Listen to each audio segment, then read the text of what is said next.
Now, Tanya Plibersek's plan to create a standalone environment protection agency, complete, of course, with approval and enforcement powers, stop work powers, all this sort of thing, seems to have fallen flat all round. It's failing to find support from business, which is somewhat unsurprising, but conservationists and even the Greens are speaking out against this. The Nature Positive plan has been dubbed a waste of time by the Climate Council, and it's set to face stiff opposition from the key crossbenchers in the Senate, who would be relied on to try and get it across the line. For more on this, I'm joined by the Australian's Environment Editor, Graham Lloyd. Graham, welcome. It's failing to find favour pretty much from anyone. Why is Tanya Plibersek bothering to go ahead with this? Oh, good evening, Caleb. Certainly environmental reform is one of those big issues that is on Labor's agenda, and it's trying to decide how to progress it. The opposition that we're hearing to it, particularly from Climate Council and the Greens and others, isn't that there's going to be an independent EPA. It's that they want much tougher regulations and powers for the EPA to administer. This particularly includes a climate trigger in the EPBC Act, which means that all projects would have to be considered for the impact that they would have on climate change. This is the debate that is playing out. Tanya Plibersek has been forced to proceed with half of it, which certainly is something that the environment movement has been calling for a long time, but it's not everything they want. But if you're only doing a half-baked version of it, why bother doing it in the first place, right? So you set up a body that will be able to, as I alluded to before, have sort of stop work powers. They can walk onto a site and stop land clearing or work being done because they believe something is dodgy is going on. So you're beefing them up with a certain number of powers. You'll certainly create more green tape, and then that leads to extra costs and expenses and whatever that drives projects through the roof in terms of the money that has to be spent. But it doesn't have what the environmental activists are actually asking for. So if you can't deliver what they want, what is to be gained in delivering half of it? Well, I think you have to see it as a two-card trick. And this is what the companies are most concerned about, that you have this innocuous body put in place and say, don't worry, it's nobody supports it, it's not going to have any powers to do anything. And then subsequently you bring in those powers. And that is the real battleground. What are those powers going to be?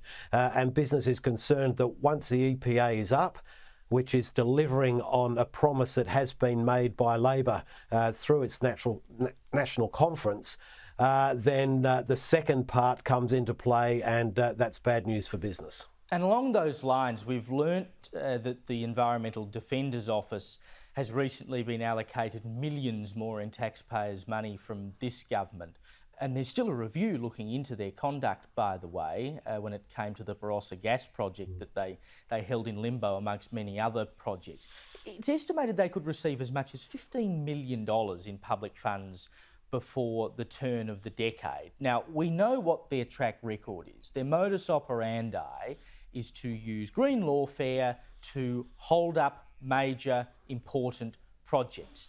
It seems like, in a similar way to what you're talking about with the EPA there, that the government uses the Environment Defender's Office as a body that is, not attached to them, but they give the money to them to go out and fight these projects, etc., because the government is too afraid to actually do it themselves because they know what would happen if they did. Well, certainly I don't think the government is always on the same page as the EDO.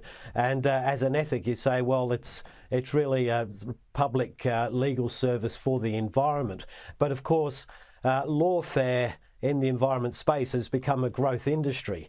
One thing you can say is $15 million sounds like a lot of money, but when you get to court and you engage lawyers and things, it doesn't go very far. But really, the EDO has to be judged on its actions.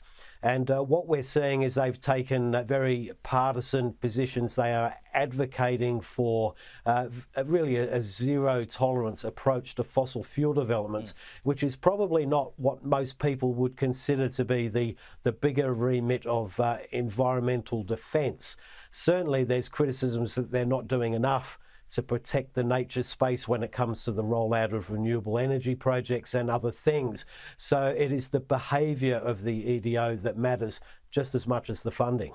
Yeah, and I mean, you know, 15 million, you're right, in the grand scheme of a government budget isn't all that much money, but it's still 15 million they didn't have before. They ought to be getting zero, really. And I love this. This is so funny. One of the world's largest energy companies, Shell, they have quietly shelved plans for an offshore wind project in Victoria, which of course will be a massive blow to the state's target of generating 20% of its energy from offshore wind by 2032. I mean, Shell, it would seem, found that offshore wind was too expensive. It was too hard to do. So it's a bit of a red flag for other wind projects around the country, isn't it? And we've already seen the massive areas that the government had flagged for use for offshore wind slowly dwindling. This is all sort of falling apart. Yes, look, the real thing to say is that it's heavy weather in the offshore wind industry everywhere. Big projects are being cancelled in the UK, they're being cancelled in America and other places simply because the costs are too high, the reliability is too low, the problems are there in terms of the connections between the wind turbines offshore and the cables that run them onto the mainland. So all these things are blowing out the costs. They're not working as people had hoped they would. So industry and Shell, this is a big company that's really in there in the big projects. It's decided this is not money well spent. That bodes pretty badly for the ambitions, particularly of the Victorian government, which is putting so much store in building an offshore wind industry down there, which at the moment is delivering, at the prices that are being achieved elsewhere, it's going to cost twice as much as we're currently paying for power if they ever go ahead. Well, forget about offshore wind, just put a turbine up in Andrew Giles' office. There's plenty of onshore wind in there. Graham Lloyd, thank you for your time.